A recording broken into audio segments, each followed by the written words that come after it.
Turning Traffic into Gold, Volume 3. Ingenious Ways to Turn Prospects into Customers. Chapter 1. Add a Touch of Guilt.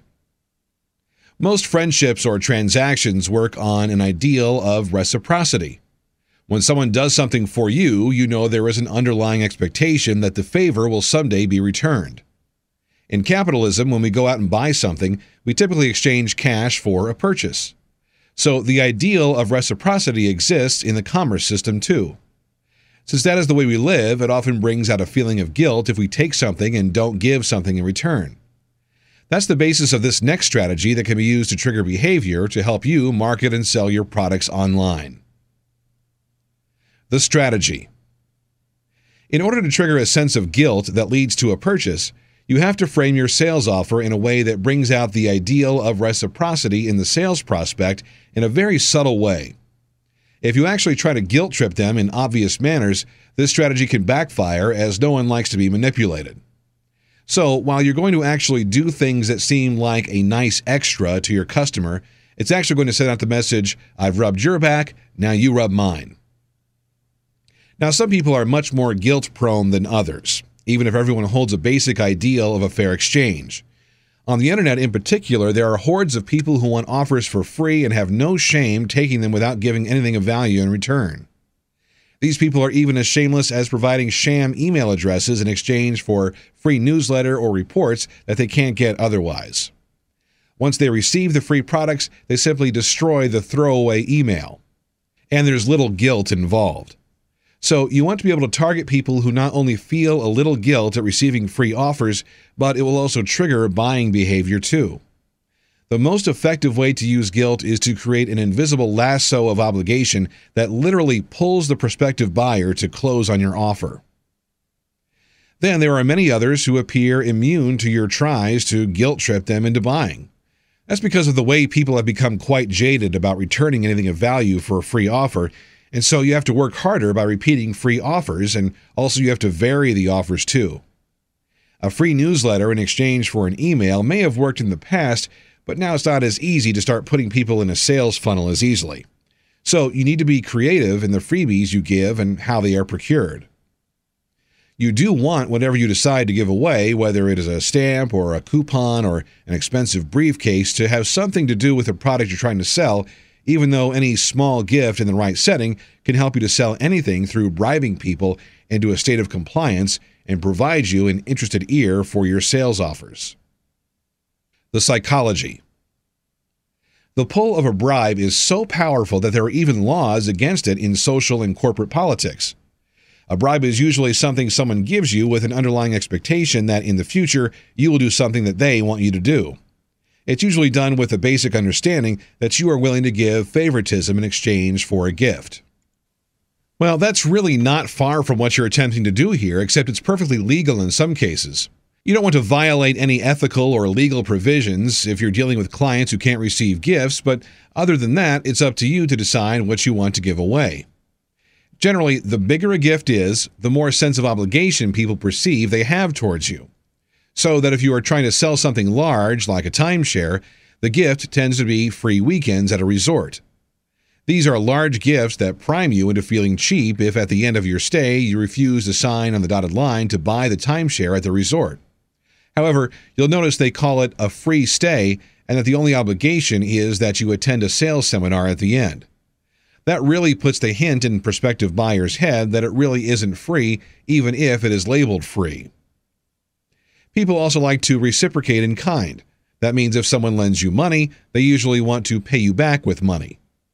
On the other hand, if they help you to move your household goods when you buy a house, the underlying expectation is that when they move, you will be there for them too. Money is not the underlying expectation, so you want to set up the offer so that they understand how they are reciprocating in kind and then ask them for that sale. Just in case they don't get it the first time, you can give them multiple gifts and build up the sense of guilt over time. They'll either think that you are one of the nicest sites online or that they really should start thinking about buying from you to pay you back before the subconscious guilt becomes overwhelming. The implementation. In order to see how to implement this strategy, there are many examples in sales you can review. The idea of salespeople taking their clients to lunch or dinner is a form of this strategy that makes the clients more susceptible to closing a sale. Another example is when you get a free newspaper without obligation to buy. You'll see these stands at different venues like grocery stores. There, a person asks if you'd like a free newspaper. Then when you go to pick it up, they ask you if you have a subscription and engage you in a sales transaction. It should be pretty obvious that you don't have a subscription, otherwise you wouldn't bother to pick up a newspaper, but the idea isn't to determine whether you have it, but to engage you in a conversation that leads to them presenting their subscription offers. All for the price of a free newspaper that they hope will guilt you into buying the subscription. Similarly, you want your freebie to be a segue into your offers. You also want something that can stimulate the desire to buy as well as guilting people into it. Then it can be a very powerful strategy. For instance, sometimes you'll get free stands or display cases for people who sell collector's items. The bigger and more elegant the display case, the more likely that you will not only feel pleasure, but also a certain amount of guilt for having received such a nice gift. The combination of these two emotions will lead you to buy more from the company, not only to pay them back, but to also show off your collection in that really nice display case. Charities know how to use this strategy quite well. They'll send out mailings asking for donations and include small gifts like stamps, stickers, or even address labels within the mailing. Not only are people more likely to open the mailing to get to the goodies, but they are also more likely to donate too. Online, you can use the same strategy by offering to give people free information in the form of reports or newsletters. You can even use email to send out weekly messages that can either be entertaining or informational. Just be sure that people have given you permission to be contacted by email so that it doesn't get you into trouble. This develops a relationship with your subscription holders. If your information proves to be valuable or entertaining, people will want to read it, and then you can market them for other offers. In order to keep the freebie on target, they generally contain information that is in accordance with your market niche. That way, it not only gives the buyer a sense of guilt, but also primes the way for other products like ebooks. You can even advertise other offers within the reports to help set the stage to sell them. Software sellers know how to use this strategy pretty well by allowing people to download either demo versions or free trials so that the potential customer gets to experience the product for a short time or on a limited features basis. Often, once the trial ends, the person is so hooked on the product they will register to buy it and be grateful for the chance to try it out beforehand. Another great way to stimulate a sense of guilt is to go the extra mile for your customers. If people feel you are making an extra effort just for them, then they not only feel special but also more interested in reciprocating in the relationship. You can give them more than what they expect to receive and tell them it is a free gift just because. This almost always works to cement a good relationship. Even the appearance of giving more than what you promised will also stimulate a sense of obligation. For instance, you have a great package that includes various reports, templates, videos, and an ebook. The entire package could be worth $99.95, but instead of selling it for that, you sell it for $59.95, and you let everyone know that you're only charging for the ebook and everything else is a free gift. A bribe? Of course. Now, you've not only given something away for free in their eyes, but you also made a big effort in providing everything they need to have to solve their problems. You've done all the work of putting all the pieces together for them, and this can also produce a profound sense of obligation as well as connection. The extra effort can also be something as small as adding something nice to the sale when it is delivered and letting the customer know it was added intentionally. Some marketers add candy, but this can melt and get sticky in the summer when it is mailed, and it's not associated with the products you sell unless you happen to sell candy online. So try to stick to things that people appreciate and that will help them to think of your products. If you're selling office supplies, you can always add additional freebies to the order, like a large paper clip with your URL imprinted on it. It's not only a way of inducing a little touch of guilt, but it also is a way to remind them where to order their office supplies next time they run out. The timing. The timing for this strategy is typically before any sales pitch has been made. Although, as we just discussed, it can be used after a sale is completed as well. If you use it before the sales pitch has been made, you may have to do it several times to get the trigger to go off. The internet makes it very easy to allow people to sign up to get free articles, videos, or other electronic formats in exchange for an email address. At that point, you're not asking for anything in return, even if the email address is what you are truly after. You are simply giving away things that can help people to connect with you. If they do get the free item that you've offered them, they might feel more of an obligation to find out more about the rest of your products. So you can use the free products to remind potential prospects of your other offers. The freebies can even be used as teasers to give people a taste of a larger product, and that will entice them with both desire and guilt. Chapter 2. Stir their curiosity. One of the biggest drives that most people have is simple curiosity. It's what makes people seek out new inventions and new adventures. If we didn't have curiosity, our culture would stagnate and we'd never have discovered fire or learned how to cook and create recipes. Finding out what happens next when you do something is a very strong motivator for the human species, and it can be used to help you sell your products.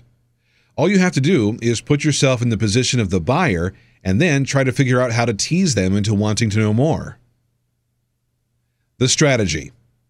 The biggest question in your prospective buyer's mind may be, just exactly what is this new product like? As simple as that may sound, the drive behind that would be curiosity.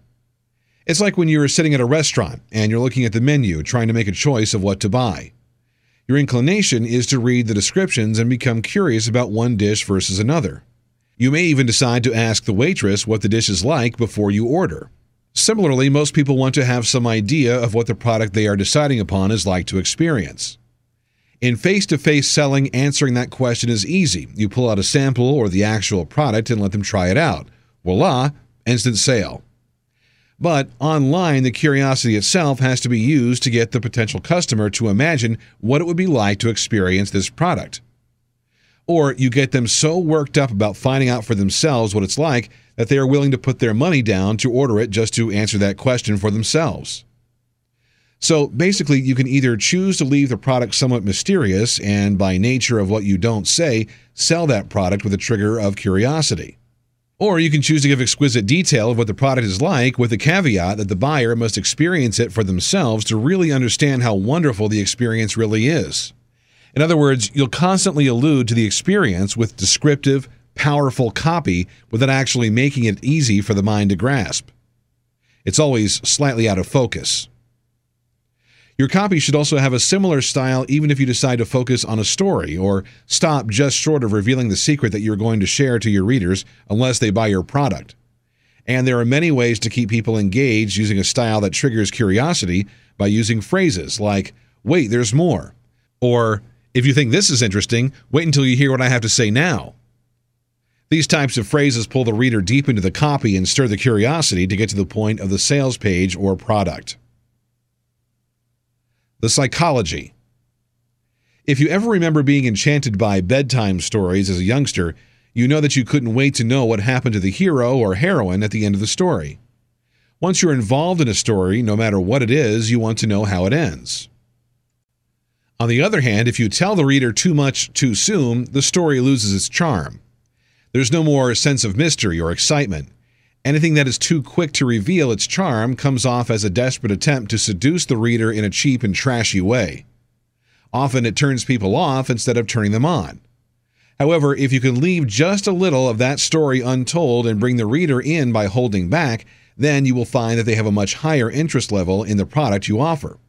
So, even though the product hasn't changed, you have triggered a psychological element in the person reviewing the offer that values something that isn't so quick to give itself away. That's because people value things that are exotic, mysterious, and slightly out of reach. If it is available to everyone and easy too, then people tend to value it less. It devalues itself by making itself appear common instead of intriguing. So adding an air of mystery or making something just slightly out of reach can be a great way to not only stir your potential customers' curiosity, but also bring up the estimation of value for your product. The implementation. If you're selling products that have intellectual property rights like books, then you have a perfect market for this particular strategy. That's because what you're selling lends itself quite well to disclosing only some information, but not all of it. That's reserved for people who buy your product. If you take a look at Amazon.com, they know how to use this strategy to sell their books online. They let you take a peek inside the book and show you the table of contents and a sample chapter sometimes. This is a great way to stir the reader's curiosity, particularly if the chapter ends at a point where it's begging you to buy the book to find out what happens next. While Amazon's strategy takes a bit of technical know-how, you can do the same with your sales pages. You can give just enough information to the reader to stir their curiosity and then make the offer to have them buy the ebook that you are selling to satisfy their curiosity. You can also use this strategy on your sales pages. You would tell the reader that you're going to reveal a benefit or a payoff somewhere in the sales page that will really be of value to the reader. They'll be encouraged to read the entire sales page just to find out the secret that you've hidden in there somewhere. It's sort of the same strategy as when you're given a clue at the beginning of a sales letter that lets the reader in on a way to save big money on the offer if they read the entire letter and follow the instructions hidden somewhere in the middle. Here, you're telling them that if they take the time to unveil the mystery of how to get an extra discount, then they will be rewarded by saving money. Not only are you getting people engaged in the copy this way, but you're also raising the probability that they will take the time to comprehend the offer too. That's because you'll have captured their attention more, and they'll be more likely to pay closer attention to your offer.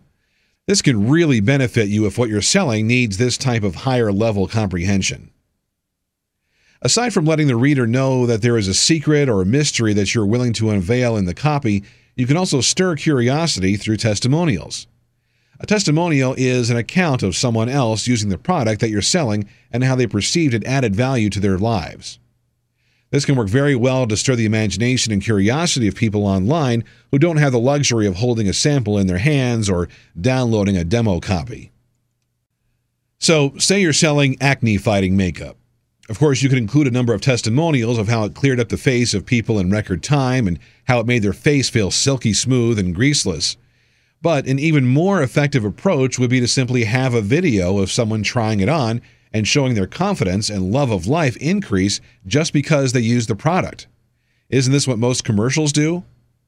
There's the aftershave that after it's used, the man becomes a chick magnet. And of course, it may sound unbelievable, but many men will be tempted to try the product to see if it really works as well for them. What's important to remember, though, is that you don't make any statements that aren't true about your product. In the commercials that show men being swamped by women after they put on a specific aftershave, there is never a statement that suggests that the aftershave itself has the power to draw women like flies.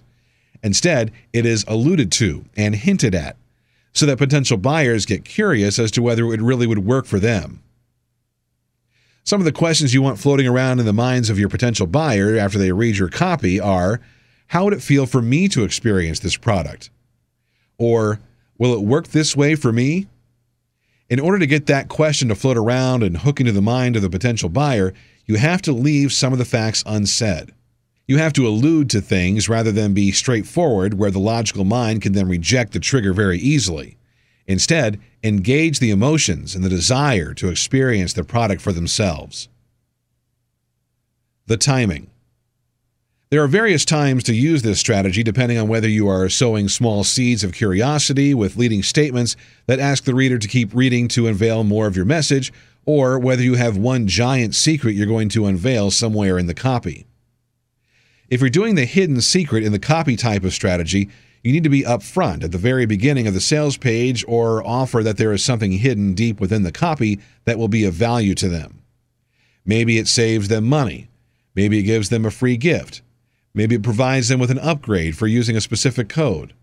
You get to decide what the benefit is and make sure the reader knows that it will be of high value to them, and then you can either tell them what it is or keep leading them into the copy to get them even more curious. Then, after you tell them at the beginning, keep your word and hide that secret benefit somewhere in the copy so that they can have the joy of discovering it for themselves and reaping the benefits. If you're using this strategy in small, bite-sized chunks, then you might spread out small phrases like, "Wait until you hear what comes next." This will make people keep reading the copy even though no specific benefit has been claimed for reading the next part of the copy. It's just an instrument to stir curiosity. In cases like that, you'll do this every so often down the copy of the sales page. It should be interspersed throughout the copy in regular intervals to lead the reader through the copy with a sense of expectation and anticipation characteristic of the state of curiosity. Lastly, if you're using the strategy of alluding to some experience that the reader must have for themselves, you'll want to create a story of a first-hand experience, either through words or a video, without actually saying what benefit they will get from it. Instead, allude to some experience that just has to be seen for them to get the full impact, and for that, they need to buy the product.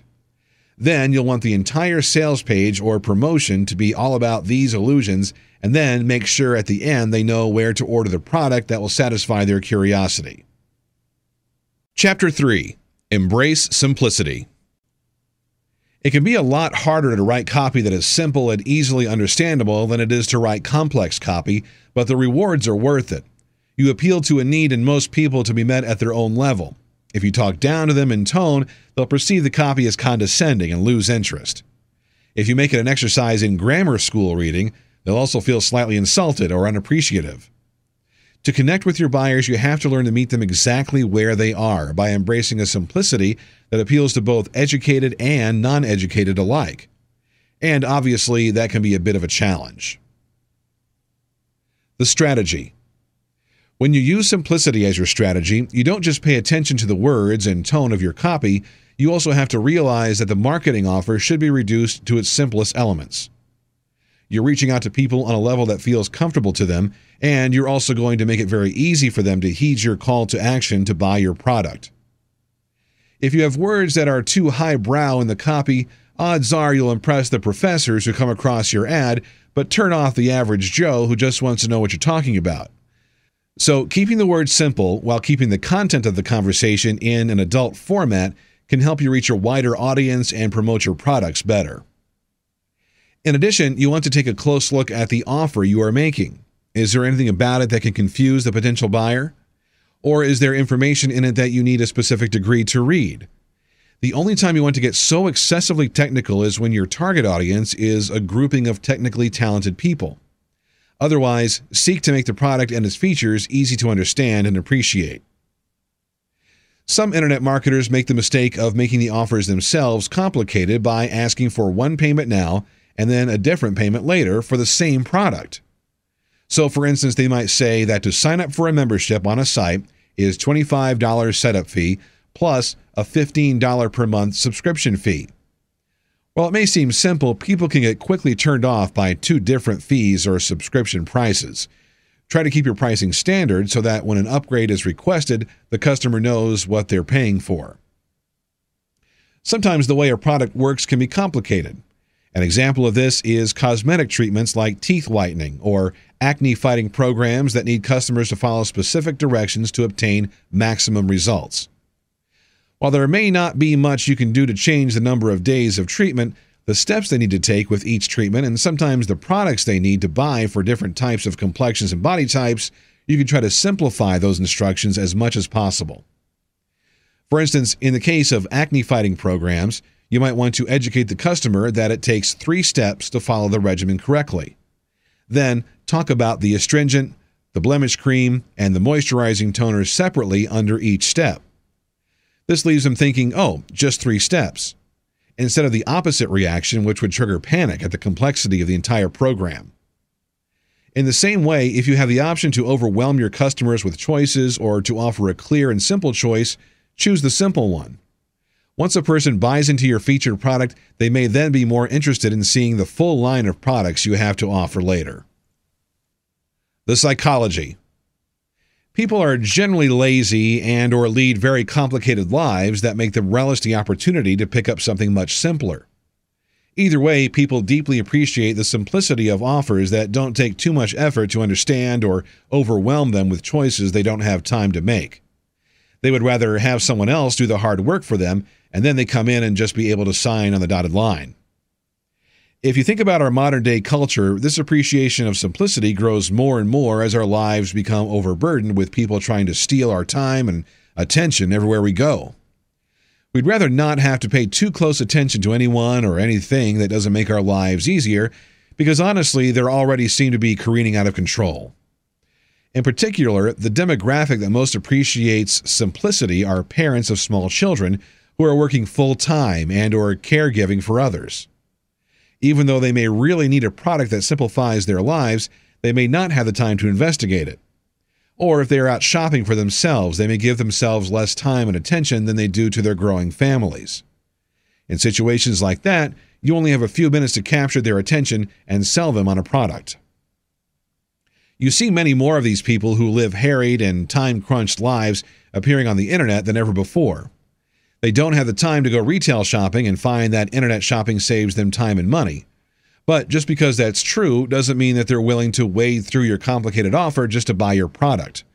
On the contrary, they want things to be so simple that you've made up their mind for them even before they've showed up at your site.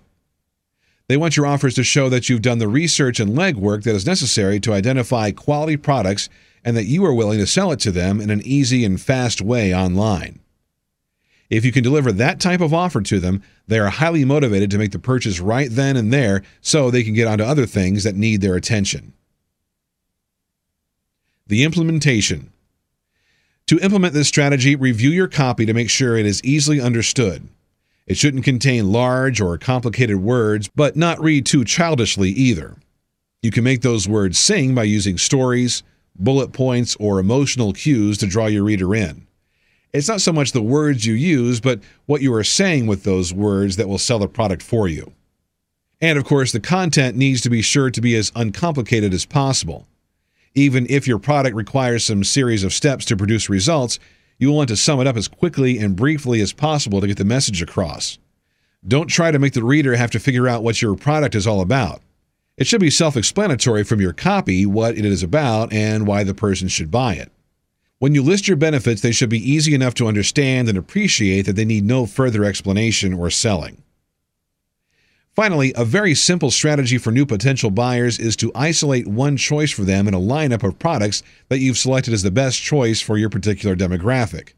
You should be able to feature that item on your website and explain why this product is the one product they need to buy after visiting your site. Always pick one very high-quality, good-value item to promote to your new customers and then tell them all the benefits in simple, easy-to-read language. When a person is browsing with little time to review all your lineup, they will appreciate the fact that you've picked the very best item for them to buy without much hassle having to think about it.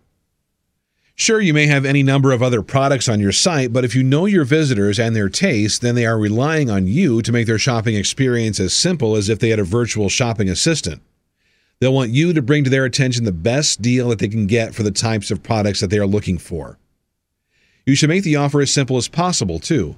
Online, that means you want to give them the option to pay instantaneously using credit cards or even PayPal. They should know that when they click the button to buy, they will be making an order that will be delivered promptly to their home. If you're selling virtual products, you can easily deliver it instantaneously to their computer and add an element of instant gratification to the sale, too. When you choose a product to feature and the customer is a new customer, you should also make it easy for them to sign up to buy. Nothing deters more customers than a complicated sign-up form that asks for addresses or other information that is not relevant to the sale. All you really need to market anyone online is a valid email, so choose to keep your registration form simple and collect only what's necessary to close the sale. Your customers will appreciate that and tend to trust you more. If you don't know what offers people want, why not ask them? You can set up a simple survey that gives them a coupon or other freebie for participating. It will help you to define the best offers to put forward to your visitors and helps them appreciate the fact that you're listening. Just keep the survey as simple as possible with radio buttons they can click to select and option out of various other options and then give them their freebie immediately after they complete the survey. If it is a coupon for one of your products, you've not only gotten valuable feedback, but you've also motivated them to make a purchase before the coupon expires. Always have a great introductory offer for a new customer that gives them exactly what they need to leave your site feeling satisfied. Once they get something that meets their needs and you chose it, they are more apt to trust your opinion more when they visit later. And by then, you will know that they might be interested in other products in your lineup that are not featured or introductory offers. The timing. As suggested earlier, this strategy is best used when you're first introducing yourself to new customers. You want to meet new customers at their level and go the extra mile to make their lives easier. You can do this by taking the hassle out of the shopping experience and guiding them to a great choice for them. They will appreciate the fact that you have made their lives easier and that the shopping experience was hassle-free. You can always use the strategy in your copy on the sales page when you list your benefits too. The easier and clearer your message of benefits is, the more likely that someone will be able to scan them quickly and make up their mind instantly. You can even reinforce the idea of simplicity through the layout of your copy. You can use bullets and bolding to pick out the relevant words that people can scan on a busy day in the office as they are browsing your site. Maybe they don't want to take the time to read all the copy, but you've made it simple enough for them to get the message they need by isolating the relevant words and information that they can spot quickly by scanning the web page. Then, when they see something that intrigues them more, they can choose whether to read the normal text or not next to it. Either way, this is more in line with today's hectic work schedules and multitasking lives. The easier you make it for someone to get your message and make a choice, the more likelihood they will appreciate you and your products more. Chapter 4. Harmonize to Mutual Agreements. If you've ever seen two old married people mimic each other due to having been together for so long, you'll have some idea of how this strategy works. You want to be able to harmonize with your potential buyer in such a way that they believe they've known you all their lives and are in complete agreement with everything you say. That way, when it comes time to buy the product, they'll be willing to continue this fine partnership by buying your product. When someone comes across as agreeable, it's mostly because we are seeing traits in them that we like about ourselves. Think of your circle of friends. They are your friends because they harmonize with you. You trust their opinions. You tend to agree with their point of views. You will go a little further to help a friend than you will a total stranger in most cases. And you do it because you know they would do the same for you if the situation were reversed. That's what a mutually beneficial friendship is like. It provides a connection of trust and mutuality that cements the relationship. If you're in marketing, you also want to establish a relationship with your potential buyer, and it's not too different than a trusted friendship. Once you get someone to like you and identify with you, it becomes easier for them to agree with what you're saying. If what you're saying is something to do with a product you're selling, it makes the sale that much easier to achieve. The strategy. What do you do when you want to make friends? You typically try to agree with people, wear the clothing they like, and compliment them. You make yourself generally non-threatening and likable. It's no different for internet marketing. You'll want to present an online image that is likable and also complements the demographic that is coming to visit your site. Some of the most common ways to be likable is to appeal to generic values of honesty or integrity. In particular, if you are marketing on social networks, you'll want to focus on authenticity so that people feel comfortable with you.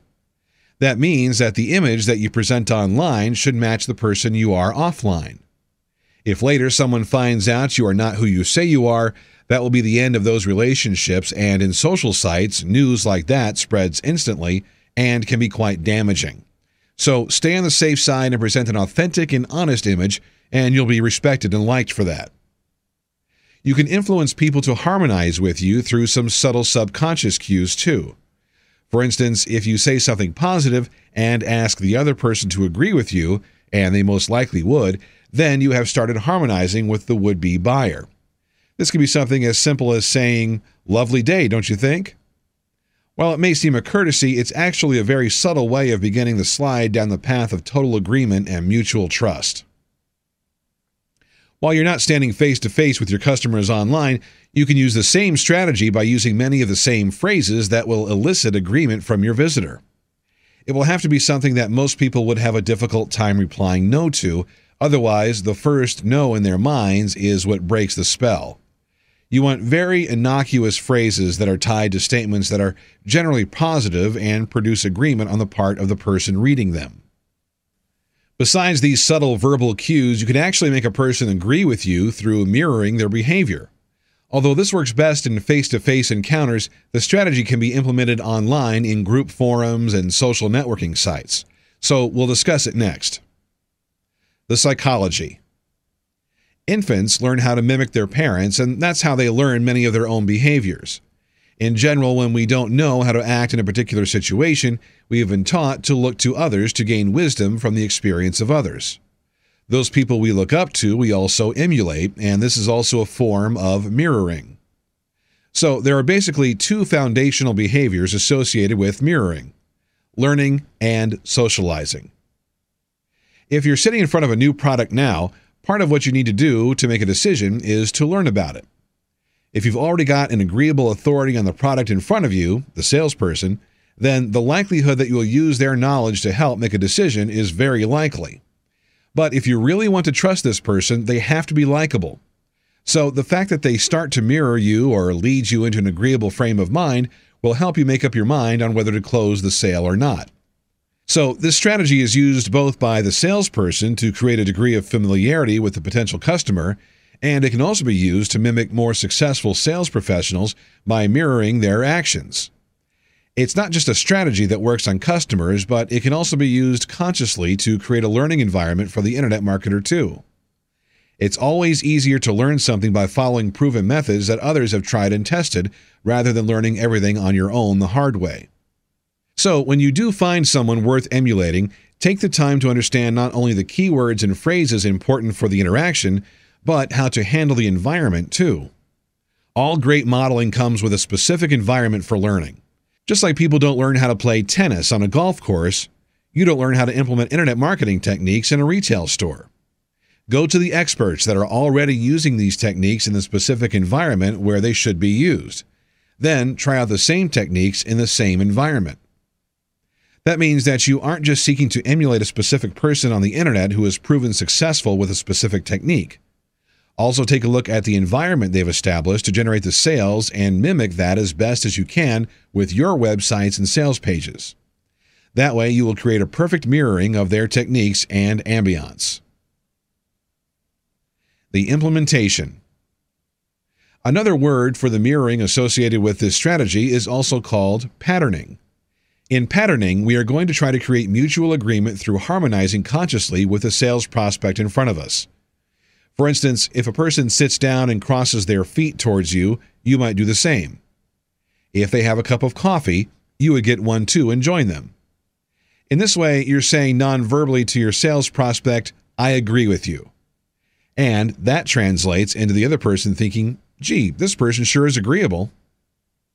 If you're in social groups online and you're marketing with comments and a backlink to your URL, it pays to be courteous and agreeable. Don't flame other people and, in general, choose to agree rather than disagree. You can easily set up a reciprocity of good feelings by complimenting the poster or genuinely stating how you agree with the post. Then add your backlink to your website to show other thoughts on the matter that people might be interested in reading. This is one way to drive traffic to your site and get more people viewing your online offers. Even though you can't solicit a response back from your online visitor, you can still ask some rhetorical questions that lead to agreement. They would be more like the following. 95% of people made 3 times their money on this investment. Wouldn't you like to be one of those people? Suffering from allergies makes people miserable. Wouldn't it be nice to know you could go out in the spring and fall and breathe easily? Taking care of pets is important if we want them to be around for a long time. And wouldn't you want your cat, dog to be healthy and live a long life? All of these types of rhetorical questions will lead to agreement because they appeal to your readers in ways that are subtle but true. It would take a real contrary person to disagree that they didn't want to make money or stop suffering from allergies. And if someone is on a pet site that you own, odds are they love their pets and want them to live long and healthy lives. So if you know the demographic you are attracting, you can generally think up some very easy, non-threatening phrases to insert into your web copy that will harmonize with your readership. Once they start harmonizing, it won't be long before you can insert, "And wouldn't buying this product solve all your problems?" By the time they get to that phrase, they've already been saying, "Yes, yes, yes," that another yes is due to come out unbidden. Next, you want to locate people online who are marketing the goods and services that you want to market. These are typically your competitors, although it can be successful affiliates or other internet marketers who are coaching you. You'll want to establish the same attitude and confidence in your products and services that they have with theirs. You want to get into their mindset and use that to help you write copy that sounds similar to their copy in tone and content. Remember that you can't just plagiarize other people's online content. Always seek to add your own, although you can paraphrase and keep the gist of what is being said as long as you don't plagiarize. In some cases, you can even give credit to people and amp your credibility and aura of success by associating with partners who are willing for you to use their name and words as long as you credit them. Then it makes it very simple to emulate someone who is coaching you if they are also willing to let you use their words online. If you have such a program available to you, you can sign up and try to get a hold of any books, articles, or information packets that can help you develop a similar pattern of success with their ideas on marketing. Even if the program isn't specific to your market, there are many internet marketing gurus that have plenty of valuable advice on how to shift your sales upwards, and they all deserve an ear now and then. Just choose a couple that you want to pattern and then immerse yourself in their programs and products to understand how they got to be as successful as they did. Then, just mimic those techniques and you have an easy way to get started on the road to internet marketing riches much faster than if you just did things by trial and error. The timing. The timing for this strategy is at the beginning, in the middle, and near the end. At the beginning, you're trying to establish rapport with your sales prospect by finding innocuous ways to connect and harmonize with the other person. In face-to-face interactions, this might mean having a cup of coffee with them or chatting briefly about their favorite sports team. Online, it would be to project an agreeable image that resonates with your demographic. Next, you would want to start peppering your copy with rhetorical questions that lead the reader into agreement with you more and more. These should be non-threatening and evoke an emotional response. Finally, in your call to action, you'll ask for the sale by using another leading question that also seeks agreement. It's the final bold move that, if timed right, will have your prospect quickly reaching to click on the buy button on your sales page. And of course, you can use this strategy for your own education by learning how to mimic and pattern yourself off other people's successful sites and strategies. Take what you learn and apply it in the same environment that they implemented it within, and that way your tram ride up the mountain of success becomes that much easier. Chapter 5. Put your money where your mouth is. Consumers these days are very smart. They are hypersensitive to marketing gimmicks and paranoid about being conned with slick advertisements. This generation grew up with television and the commercial advertisements that literally ruled the marketplace and human behavior. In doing so, they became inoculated to many of the psychological triggers that were a bit underhanded, but powerful nonetheless. They also can spot a con a mile away, so that you have to be extra careful to be as honest and forthright as possible. The payback, though, is that if you are squeaky clean honest, not just with the good features of your products, but the bad ones too, people will tend to value your opinions as a marketer more. You will trigger a deep psychological appreciation of your honest behavior in a sea of dishonest merchandisers. That's why honesty has to be one of the top psychological triggers to implement when you're doing any type of marketing, online or otherwise. The strategy. Honesty is similar to authenticity, except it is a tad more straightforward. You can't be authentic about who you are and still misrepresent the products you sell based on your spotless image of personal integrity. Honesty, in this case, is to be truthful, plain and simple. We aren't talking about the truth that you would like to believe. It is about the truth of what the consumer would like to hear. For that, you need to have their best interest at heart, and that's the role of honesty in your life. You have to take into account that even though selling is about making money, if you sell something that ultimately dupes the consumer in any way, it will come back to bite you in the butt in the end. It may take a while, but it will come back eventually. In today's social networking climate, the payback may be sooner than you think. Social networking sites are great sites to establish a presence and start cultivating a bigger contact list. You build a circle of friends that trust you and will listen to your status updates and news feeds. You develop more connections in groups. All these interactions need to have a degree of authenticity and honesty. When you post a link back to your site, you want to be sure it leads to an honest way of doing business.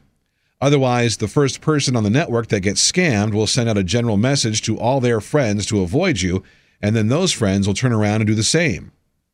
Once your reputation as an honest person is lost on a social networking site, most of your marketing opportunities are gone too. This is particularly true if you seek to increase the number of friends in your list solely to market them. There are instances when people send messages or post updates that are viewable by all their friends that certain people are spammers and not to accept them as friends.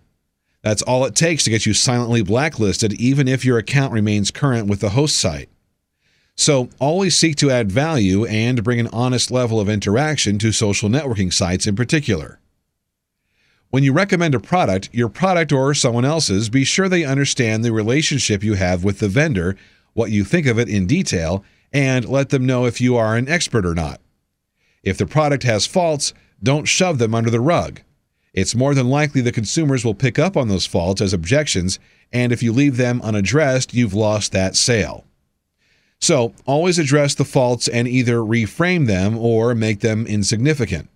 If the fault is major, just don't sell that product. The choice is yours. The psychology. If you're honest with your sales presentation, people begin to open up more to the possibility of buying from you.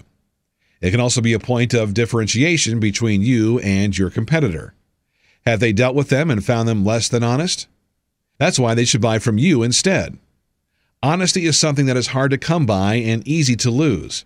It has to be earned by a continual willingness to put the other person's interest before your own. People understand the great motivation to lie. Self-gain. Lying in this day and age is rampant from politicians to lovers. People lie to get their way, just like when you were little and your parents asked you, "Did you do your homework?" And you lied to get out of having to do it. If our parents weren't particularly invested in teaching us the principle of honesty, that also came across. Like when they said, "Do as I say, not as I do."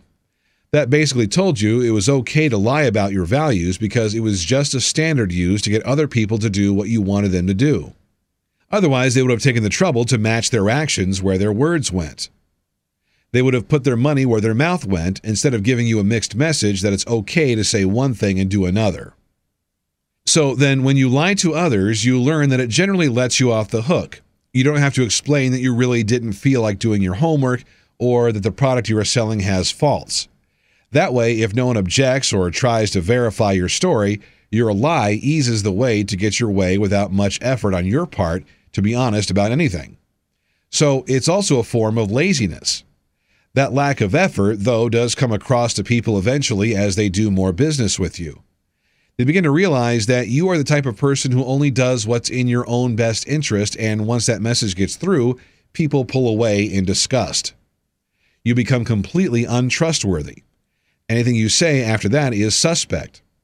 So, while honesty is easy to establish and maintain with a little effort, once you lose it, you lose the necessary trust to continue with the relationship, whether it is personal or business. And how does all this happen? Here, you'll be surprised to find out that this interaction on a psychological basis is completely nonverbal. That's right. You may think you have to speak to tell a lie, but your actions are shouting it out loud and clear to your customers. It doesn't even have to be a black and white lie because people are sensitive to being lied to and conned. They will pick up the nonverbal cues of your behavior and add two and two together to figure out that you are not trustworthy. They won't even bother confronting you because, after all, if you're a liar, you will deny it. If you're being truthful, you'll deny it. So they'll simply watch your behavior and make a judgment of you and then take their business elsewhere if they decide you aren't trustworthy.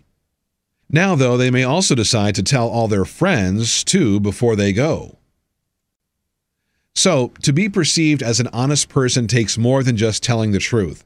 It takes putting someone else's interest above your own, specifically your customer's needs. It also takes a cultivation of behaviors that trigger the association of honesty in your customer's mind. Some of these we'll discuss in the next section. The implementation. One of the behaviors that suggests a cover-up is when you have a website with too many glitzy images and flashing neon fonts. While it may be a way of attracting attention, it also gives off the aura of intentional distraction, like you don't want someone to notice that the product isn't what it is. That's why some social networking sites like Facebook have very clean, crisp profile images with little extraneous hype or cluttered appearances. This is often referred to as a professional appearance, and with that moniker comes the suggestion that you are a person of integrity that does an honest business. So when you set up your websites, endeavor to portray an honest image versus one of an over-commercialized, hyped-up sales image that screams smoke and mirrors. The result will be that the people coming to your site will trust you more because you've kept your profile and site clean, crisp, understandable, and thus it triggers the idea that you are a professional, honest person.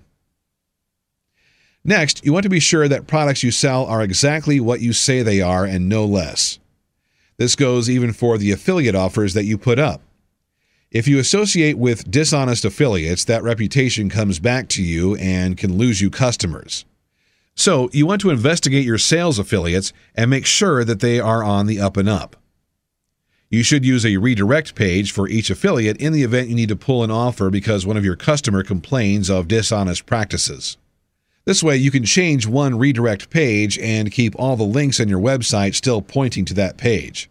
This is the quickest way to keep control of the affiliates you advertise without having to search through each web page in your site for where you've added a particular affiliate link. And it keeps your site honest when you can pull bad offers at the first whiff of trouble. Make sure your copy doesn't have any small white lies or outright exaggerations. While it may seem unnoticeable to you, people pick up on these very quickly and it can discredit the rest of your offer. The same is true of your affiliate offers. Make sure they are selling exactly what they say they are selling in the copy. If you have a product that you think is good but has an obvious flaw, just be sure to let your customers know the flaw exists. You can use marketing strategies to minimize or reframe the flaw, but definitely mention it. If you don't mention it, the customer will figure it out and keep it as an unaddressed objection in their mind that will kill the sale every time. It's much better to be forthright about the flaws than to ignore them altogether. If you're not sure how the copy reads, why not test it out on someone? Just ask them to read the copy and tell you what they think the ad is really saying. You can even try this approach and use a white lie or exaggeration and see how easily people pick up the deception. If you want to portray an image of honesty, there's no real way to do it other than having some integrity. The timing. You have to be honest in all your dealings, not just in the presentation of your website and copy. If you promise to have things delivered within 72 hours, then do everything in your power to keep that promise. Don't try to get orders by lying, or it will end up making you look bad in the end. If you run out of a product and need to substitute it with another, make sure the customer knows and agrees before you send it out or provide them a refund. It's almost always better to provide a refund with no questions asked, even if the person is dishonest and used the product. The reason for this is that a dishonest person will likely try to ruin your reputation if they don't get their money back. An honest person will deserve their money back typically. So, in terms of customer service, always make the customer happy regardless whether they are honest or dishonest. On the other hand, you yourself need to be a paragon of honesty to maintain your business reputation. Chapter 6. Blend in with the marketplace. The success of a chameleon depends on its ability to blend in with its environment to escape detection. This strategy is similar in that you want to blend in with the marketplace, not to avoid detection though, but to enhance the probability that your offering will be accepted as a natural part of that environment. What you really want to do is always take into account the needs of the marketplace before you spend too much effort trying to sell a product that has no market. Once you understand what the market prefers, you should try to generate an offer that harmonizes with that need instead of ignoring it or going off on some new tangent altogether. So, while many life coaches will tell you to follow your dreams are limited by the environment in which you find yourself. You can't sell as many copies of a book on crocheting as you can on finances. That's because the market is hungry for good financing information and only a few people crochet these days. So the environment is rich for growing finance book sales, but it is poor for growing crochet books. Even if you are an expert in crochet stitches, what good does it do to spend your time creating a book few other people will pay to read? Instead, focus on what the market wants, and after you've sold enough to raise the capital for the crochet book, then write the book, if it still interests you. The strategy. This strategy is like how you pick a career in life. In that case, the career would be your product, and the environment is the job marketplace. Maybe you want to grow up to be a mime, but no one is hiring mimes. So instead, you focus on a career that can pay you so that you can be a mime on your off hours. Maybe you become a computer technician who does shows on weekends at the local mall. When you make enough money as a computer technician, then you can decide whether to take the mime gig full-time and make a go of it. There's a little twist here, though. You aren't just going to pick any career to make money. You're going to pick one that is similar to your actual goal. So if your real ambition is to be a mime, you get a degree in technical theater.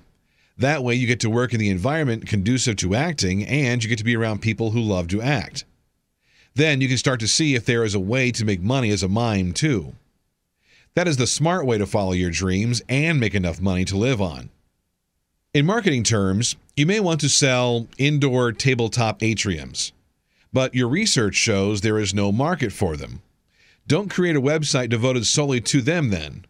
You instead look for a market that is similar and use that to launch your sites. For instance, you may find that people are learning how to grow vegetable and flower gardens in tight economic times. Then you would devote your site to gardening and have the atriums as one potential product that can be bought off the site. Always seek to harmonize with the marketplace. If you're trying to sell women's wigs, don't try to sell them in an environment that won't appreciate them, like in beauty shops where people are paid to cut your hair. Instead, you would seek out cancer groups to advertise in places where people appreciate a fine woman's wig. This is blending into your environment and is important even when you are just commenting on someone else's blog and linking back to your site from there. The psychology. Have you ever seen anyone walk in with a tie that clashes with the rest of their suit? How about when someone says something totally inappropriate for a conversation? Doesn't that just jar people into silence and staring? It's an immediate turnoff, and people will often mock things that are out of place. This is how people will perceive a product that is not timed to harmonize with the marketplace. Even in the West, where the culture of individuality reigns, you'll see a look of disgust come across people's faces when something is distinctly out of place or interrupts the flow of an event. That's because our culture works on unwritten rules of social cooperation that are meant to help people work together in harmony, even when everyone is their own individual. There are still social rules in place that people follow to make everyone comfortable and to ease the social underpinnings of a civil society. When people fall outside those rules, it triggers a social consciousness that degrades the value of that interaction. You're speaking out of turn. You're not following the rules. You're creating disorder in their lives, and they won't appreciate it. More than likely, they'll either openly mock someone for stepping out of line, or they'll ignore it completely.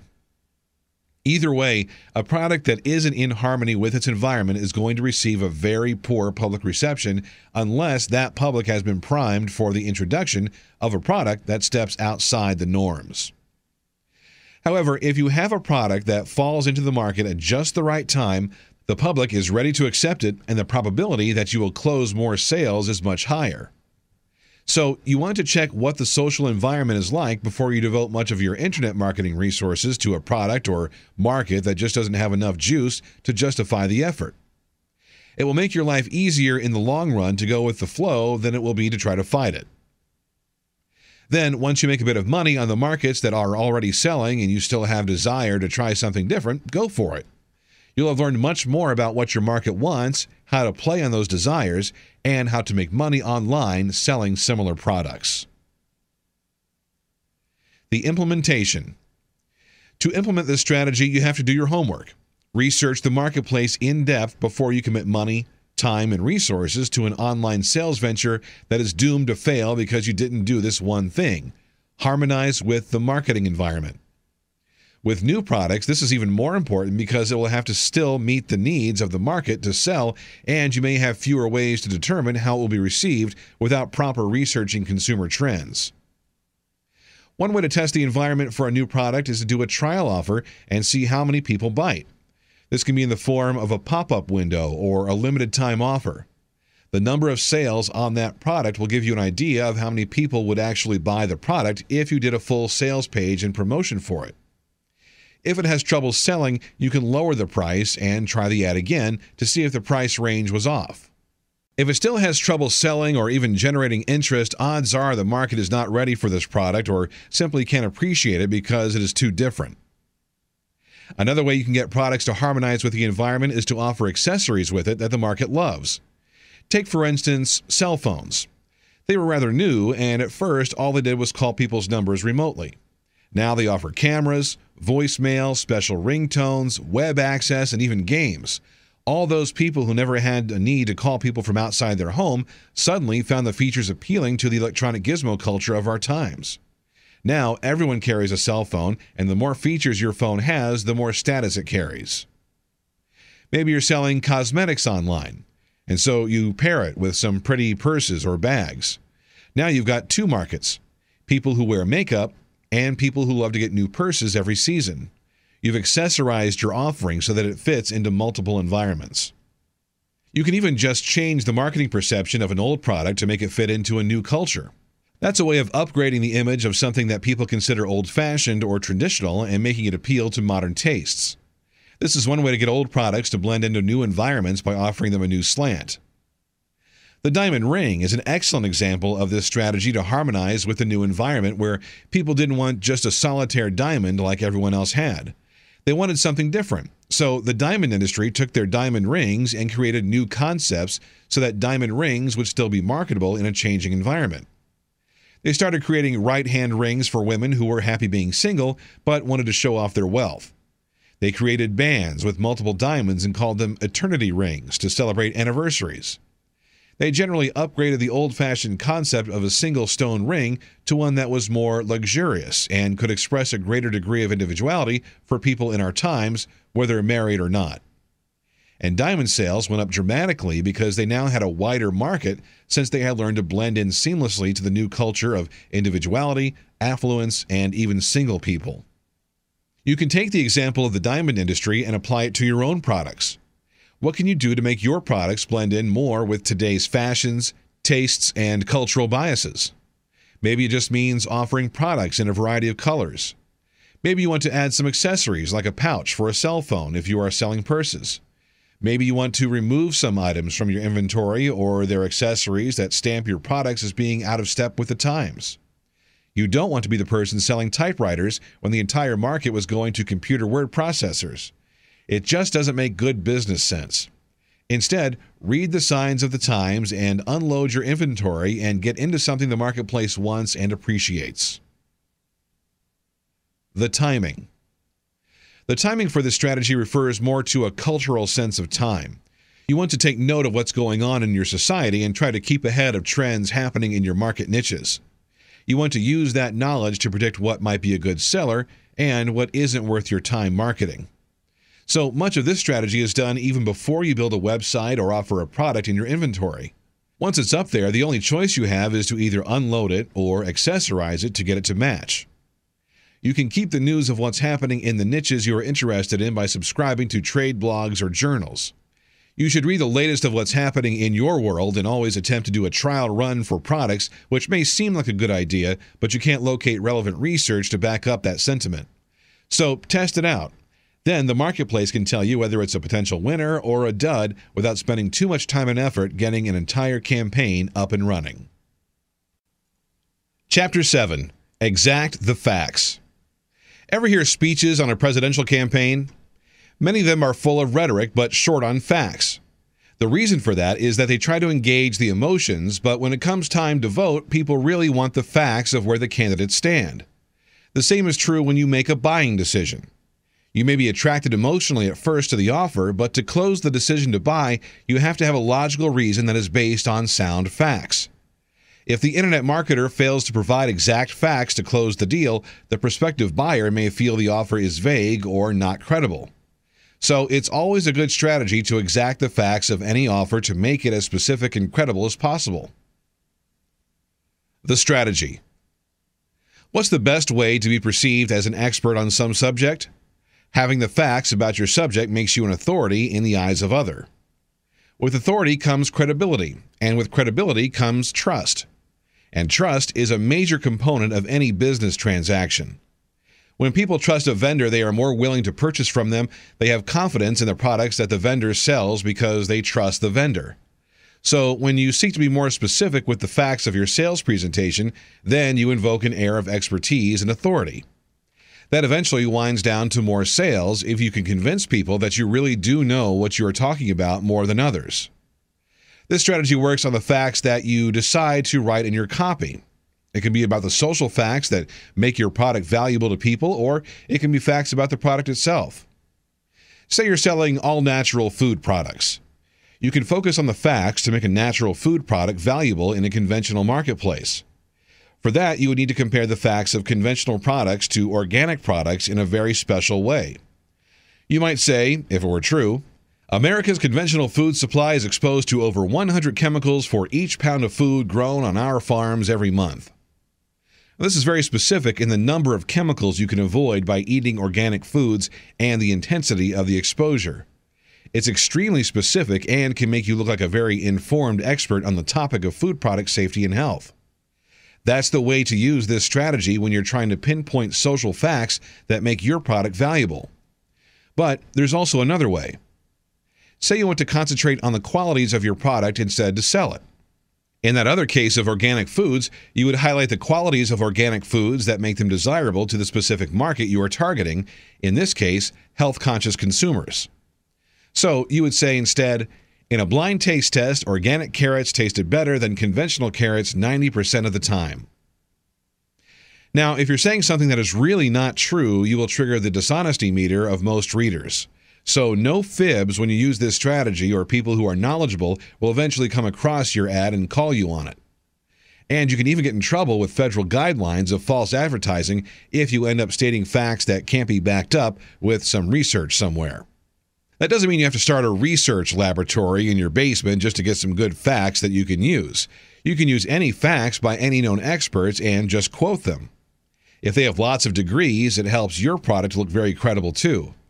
That's why when new, interesting facts come out, you can see it scooped up and used by marketers everywhere to sell their products when they apply. The psychology.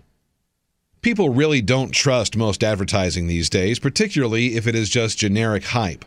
But add a few specific facts and you will see the interest level in your readership soar. The reason for that is our culture really values knowledge and expertise. Some people may read your ad and then even try to verify the facts for themselves. Others will be so astounded they take your ad and tell their friends about it to make themselves sound like experts too. Our minds are much more trained for logical thought than for the intuitive feel of an ad that may work on our subconscious, but rarely makes its way into the conscious mind. However, facts speak to the side of us that is constantly searching the environment for new and interesting information. It is easily digested and understood. Face it, we're in the information age, and many children have been born into a world of computers, iPods, televisions, and radios.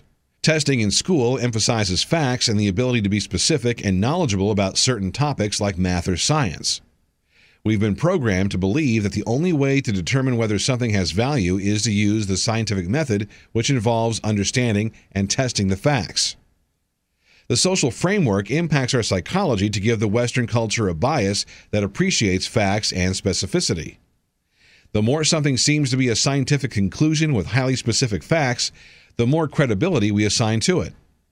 And for sure, it reminds us of being in a classroom where the authority figure, the teacher, knew all the facts and we had to submit to that knowledge to pass the grade. Similarly, when someone triggers this automatic deferral to authority figures, they trigger a deep psychological need to follow the lead of someone else. When that happens, they are much more suggestible to your advertising than when they think they have to make up their own mind. Instead, they can rely on your expertise to make up their mind for them. You also tend to sound more certain and assured when you can rattle off facts that are very specific. It really cements the case that you know what happened and you can be trusted to give an informed opinion. It's like when you are in a court case. The person who has a better recollection of the facts comes off as more believable. If you give a faint and vague recollection of events, it leads to doubts in the minds of the jury. It may seem a bit unfair, but it comes across as a person trying to dodge the truth instead of someone who is sure of themselves and the facts of the case. If you've ever been asked by a woman if she looks fat, you know that the only right answer is no. However, if you hesitate and then say no, it's that moment of uncertainty that kills the reply. There are behaviors that make your words sound unsure, and being vague is one way that portrays an image of evasiveness. Watch a poker game sometime. The best card players have a straight face and bid in the same confident manner no matter what they hold in their hands. That attitude is what comes across the table to make their opponent believe them and to help them make any hand a winning hand. That's the attitude your copy should have too online. The implementation. The first way of implementing this strategy is to be specific about the product's qualities without necessarily sounding scientific. As long as you are incredibly specific about what the buyer is getting, it will help them to visualize and imagine owning this thing they can only see in virtual mode over the internet.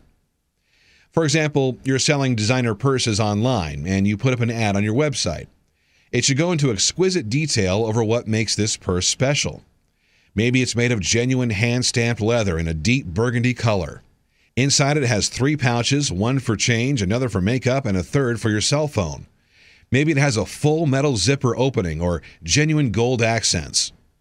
Only you, the marketer, knows what to tell the consumer in detail about this beautiful offer you're making. The more you tell the person who is viewing the offer, the more they'll have to imagine it in their mind in greater detail. Now, even though this doesn't work on authority, it works on the bias people have to use their mental powers to imagine the product they can only view in virtual mode online.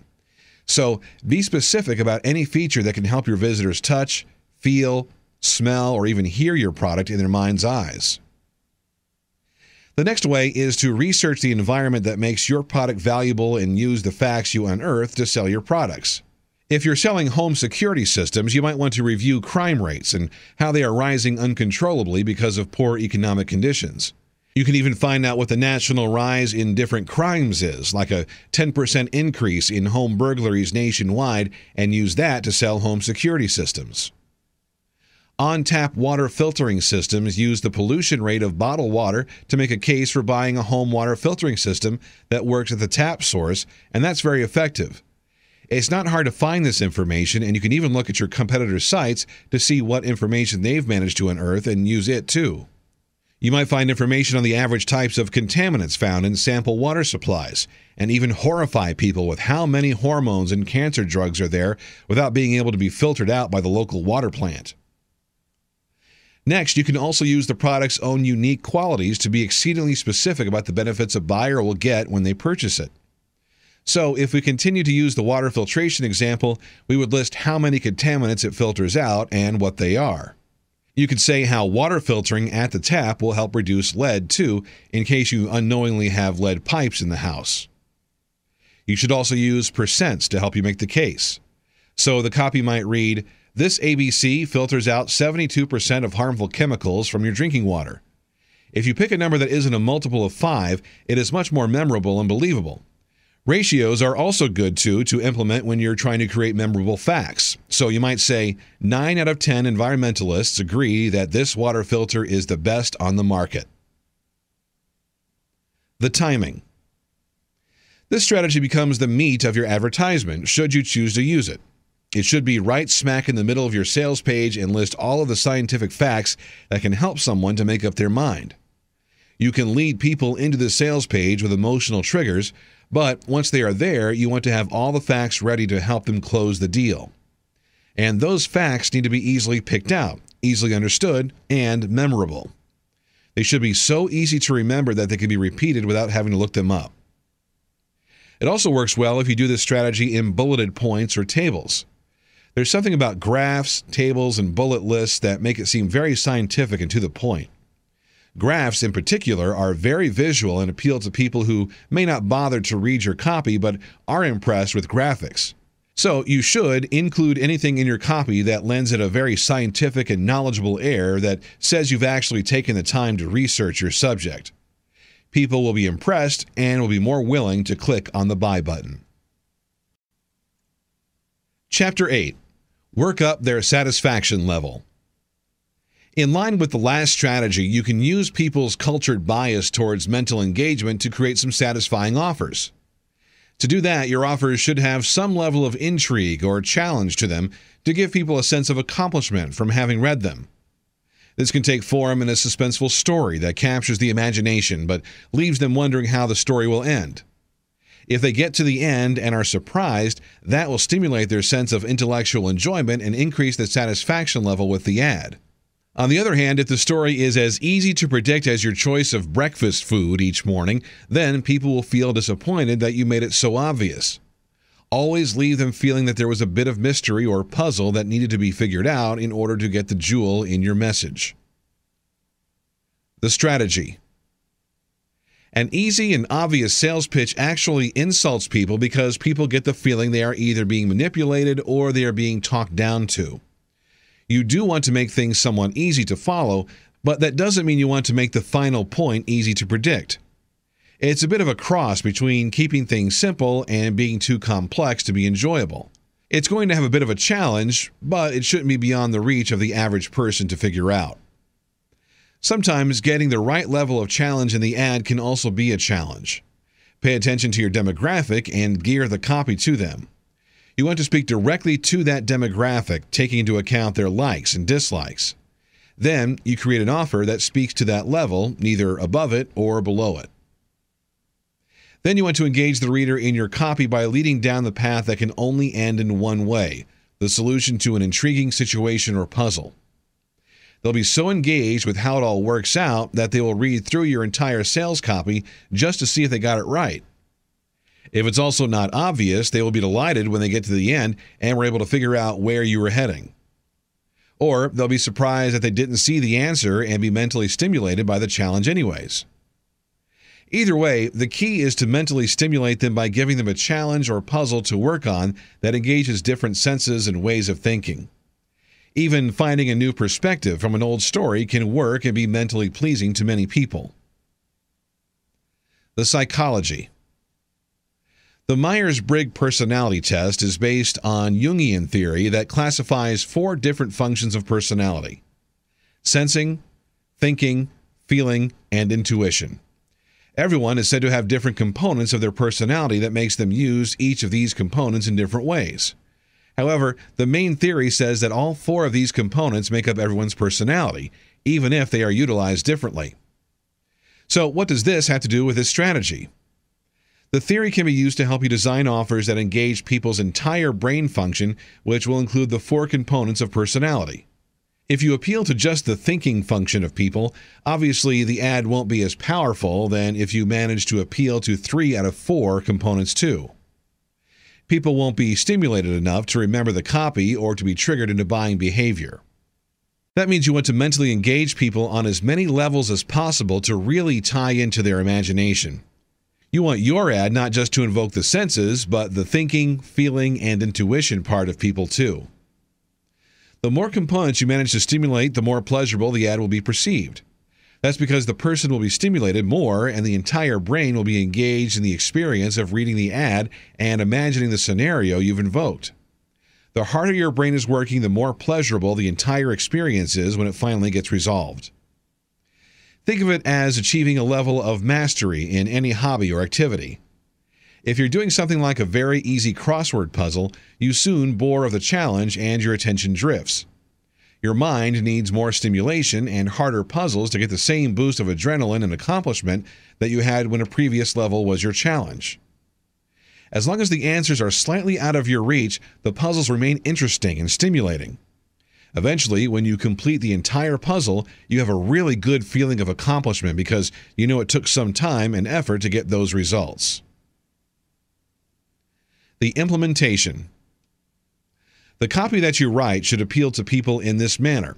It should be slightly challenging, enough to keep the reader's attention. This can be done through keeping a sense of suspense and mystery until the very end. A surprise ending is also very good to give a person a mental release that is pleasurable. You can even challenge the reader to see if they can figure out what the result is before they see it. One way to do this is to add quizzes and surveys to your website.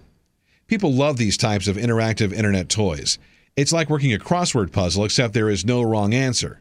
And sometimes these can really work well if your product can be tied to the end result of the quiz.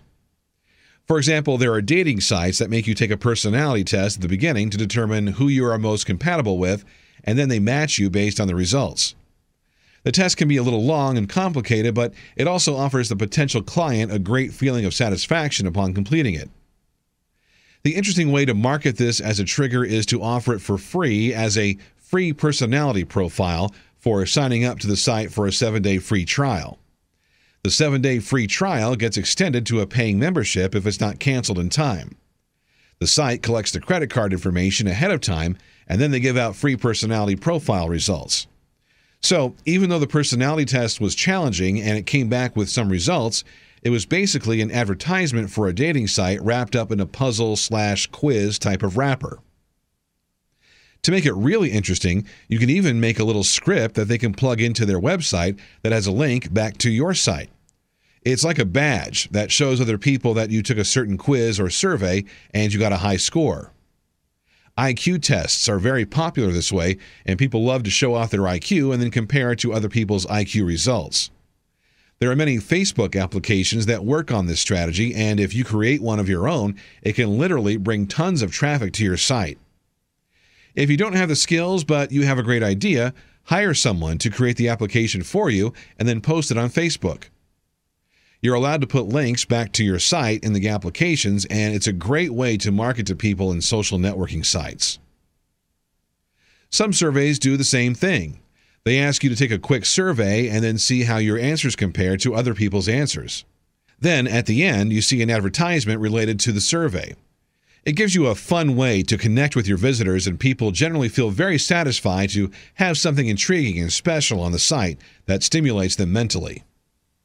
Another way to implement this strategy is to engage the reader in a human interest story with a moral or surprise ending. Sort of like when you were a child and you were told the story of Hansel and Gretel. There's an element of suspense in the story that makes you want to find out if they get eaten or not. What happens to them after all is said and done?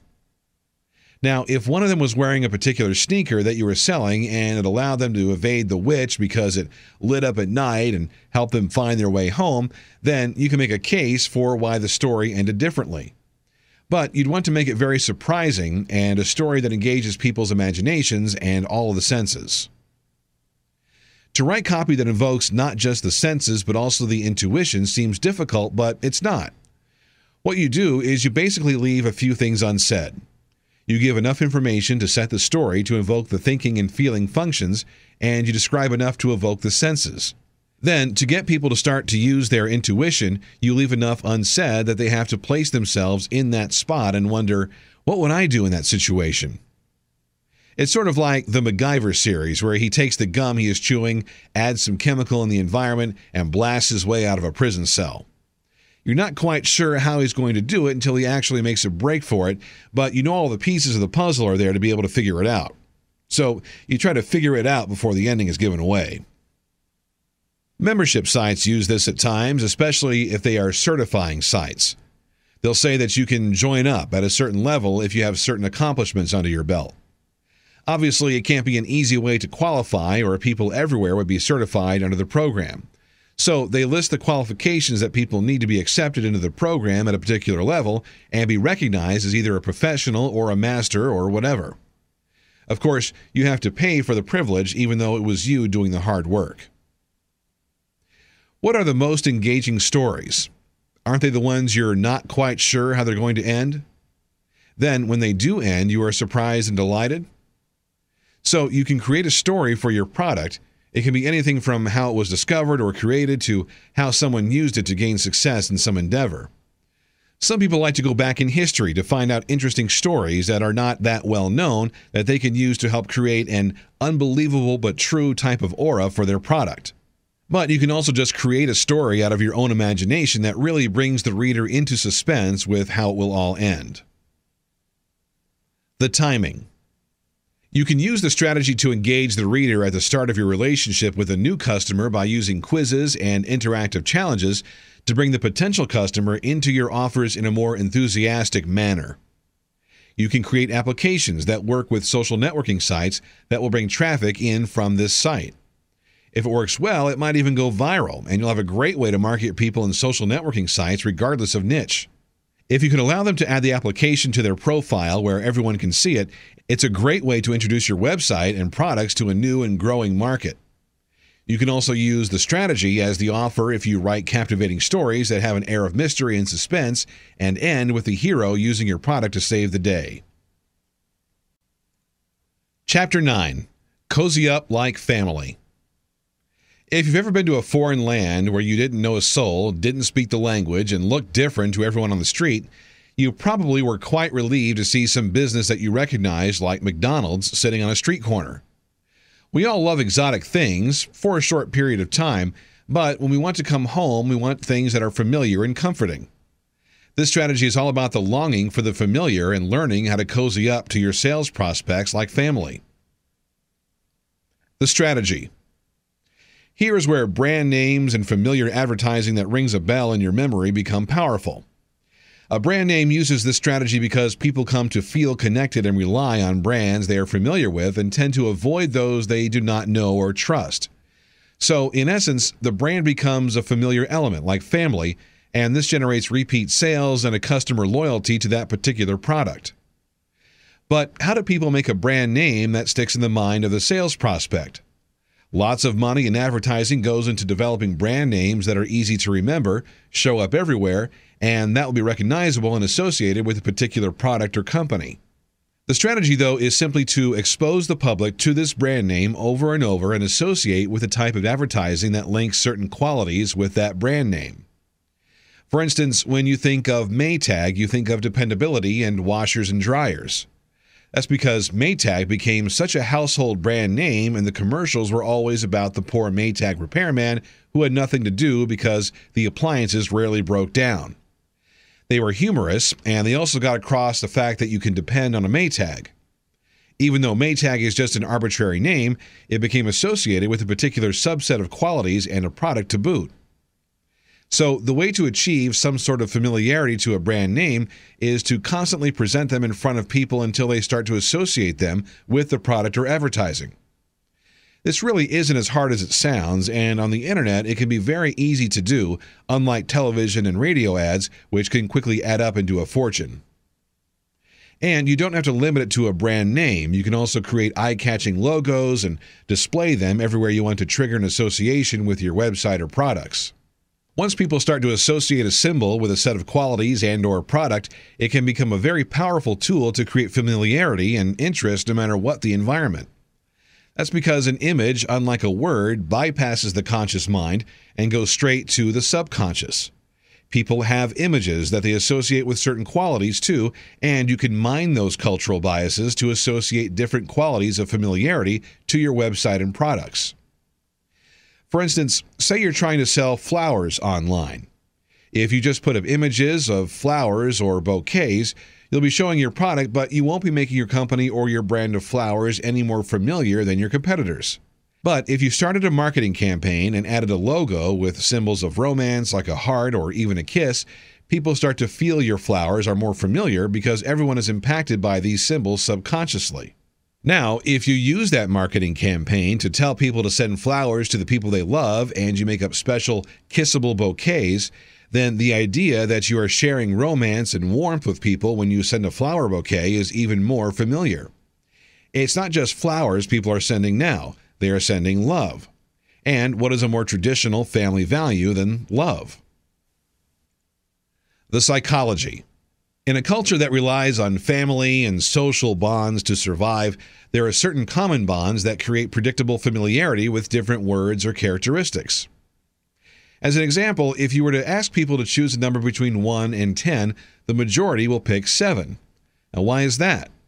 There is some unconscious programming that favors 7 as a random number, and people find it the most familiar number to pick. They aren't going to pick numbers they don't like for the most part, and most people like and are comfortable with choosing the number 7 when asked to pick a random number.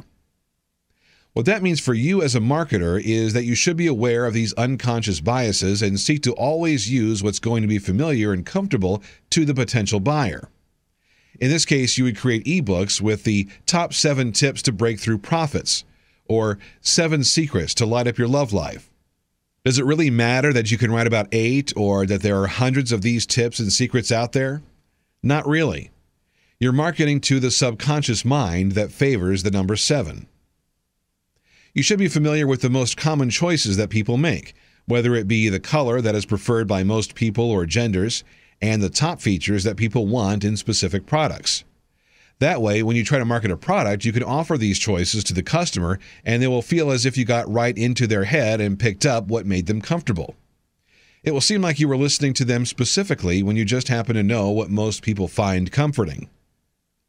Also, repetition is important when using this strategy because the mind takes a certain amount of repetition for it to take some bit of information and store it in long-term memory. Without this repetition, you may love the marketing campaign, the product, or the brand and really connect with it, but you will soon forget it too. As a marketer, you want to have a certain amount of repetition and exposure to be able to hook into the mind and send out the message that this is important information that needs to be stored in more long-term memory. While some marketers think that to repeat the same campaign year after year is a mistake, it all depends on how successful that campaign is. You shouldn't change an advertising campaign until the sales fall off. That's because even after the novelty of a campaign falls off, you then get into familiarity and comfort. When people are comfortable with a slogan, for instance, it becomes part of the popular culture. Like the slogan, "Got milk?" The Dairy Association used it to popularize the familiarity of milk and how good it is for you. They even used celebrities with milk mustaches to give it a giggle factor that reminds us of our youth. That campaign is popular and increases the demand for milk, but it also sinks deep into the popular mass consciousness. In the campaign that asks, "Where's the beef?" it was to sell hamburgers of a particular vendor. But that slogan became so popular and comfortable with the majority of people that it also spun off many other meanings and associations as other people capitalized on its simple yet effective message. Now, "Where's the beef?" means, "Where's the substance?" or "Why am I being cheated?" And people can ask that same question of other products and it means something totally different. It becomes that familiar concept and slogan. Ultimately, that makes this slogan highly successful because people recognize it, knows what it refers to, and how it can be applied elsewhere. It becomes a part of our modern-day culture. The implementation. One of the first ways to implement this strategy is through mass internet exposure. You'll have to choose something to advertise, but many people use their domain names to link to a mass exposure campaign. It can also be your personal name, a brand name, your company name, but a web URL is memorable and gives instant access to many of your sales offers. Picking a domain name is tricky these days because all the good ones are taken. To be a memorable domain name that rolls off the tongue, it should be a one- or two-word phrase that also can be easily associated with what you are marketing on that website. Unfortunately, those have all been gobbled up by domain name investors. So you're probably going to end up with at least 3 words in your domain name unless you want to pay an investor for the rights to the domain they own. And that could be a possibility since a domain name is a valuable piece of your marketing strategy. You can check out domain names at places like GoDaddy.com to find out how to purchase them there. You'll want to buy them with several different extensions like .org and .net to make sure no one attempts to squat on your name for future purposes. Once you own a good domain name that is memorable and easily associated with your products or services, the rest is easy. You just advertise that domain name wherever you go online. And offline, you can advertise it in your letterhead, your business cards, even on the side of your car if you're that adventurous. If you aren't necessarily targeting the domain name, you still want to include it in your advertising in conjunction with whatever brand name, logo, or slogan you're using with this strategy. Then you want to add it to your signature so that when you post online or send email, people start to associate these images, words, or URL with your business. It's the small interactions that can have a large cumulative effect later down the line when they are trying to figure out who to contact for a particular solution. If your email is sitting in their inbox after having remained in contact with them over the course of some time, they will associate you with a familiar face and contact you. That's also the reason that you should use social networking sites and be a member of multiple forums and groups. These types of interactions breed familiarity on a very intimate level over the internet, and they have the potential to reach many more people than just 2 or 3 coming into a retail store. Once people begin to associate your name and face with certain qualities, particularly friendship and familiarity, they are more apt to buy something from you or contact you when they have a need. The timing. As I just stated, you should make an effort to contact people on a regular basis so that your name, brand, logo, or products don't fall off their horizon. You may find that by contacting them over a period of time, they will come to know and trust you, even if you don't make a sale every single time. What you are doing is building the relationship so that they start to associate you like family and miss you when you're gone. This can take some time and patience on your part, but the rewards are that you will be turned to when a sales opportunity does come up. Always have some idea of what elements on your website and sales offers can trigger this association of familiarity. It can be the words you use, the images you display, or even just your name.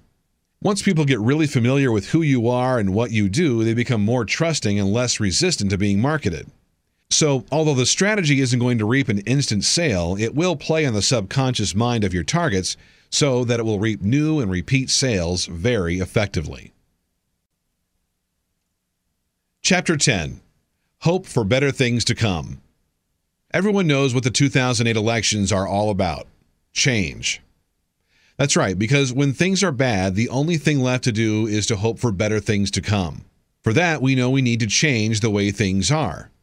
And even though there is no definite promise of what will change or how things will change, sometimes people pin all their hopes on something different just because the present moment is uncomfortable. It's just basic human nature, and in fact, hope is a wonderfully positive human emotion. Hope also helps to motivate many sales, too. That's because people typically are looking for solutions to problems when they buy. They aren't necessarily looking for a specific item. They're looking for something that resolves some issue and benefits them. That's why sales pages don't go into great depth on the actual product, but instead they focus on the benefits. And this is particularly important when you're marketing on the trigger of hope. You have to sell an ideal that things will be better when a person buys your product. The strategy. Since you're trying to trigger the emotion of hope in your prospective buyer, all you have to do to understand how to invoke that is to place yourself in the shoes of someone visiting your site. Maybe it's someone who is aging and unhappy at the many lines and wrinkles on their faces. You know that they are looking for some hope that can keep the signs of aging at bay, even as they continue to get older. You happen to sell cosmetics, and some of them are age-defying products. While you can't say that it removes wrinkles, since it's not true, you can give the hope and the illusion that it does. It's not just the words you use to describe your products that can give this future promise of better things to come. In some cases, people have even relied on time-lapse photography to prove that their products do produce a noticeable effect of smoothing out wrinkles with continued use. Other than getting a Botox injection, they may decide to spend some money and a little effort to see if your product works, completely on the basis of hope. One thing they do know, doing nothing will not produce any change in their lives. So, hope will spur them to buy when things are bad, and doing nothing is worse than taking a risk to see if they can find some solution to their problems. You're not going to hand out any guarantees that aren't true. There are plenty of ways to create a dream or a fantasy illusion of better things to come. By buying into the product, you can have people who used it give testimonials to convince other people that the product produced some change in their lives for the better. They can help bolster the claim the product is really a miracle product. This strategy helps to create more sales, although it doesn't necessarily deliver everything that the dream or fantasy promises. That's because for some people, it will work well, and for others, not. You can't determine really how many people will use your product the way it was intended or exactly what percentage of people will get good results. So you can't make any guarantees or assure anyone that it is a 100% fail-safe way of changing their situation. You do know, like them, that trying nothing is a surefire way to fail, though. So why not try something different? And that's why you have to remind people of the problem that brought them there.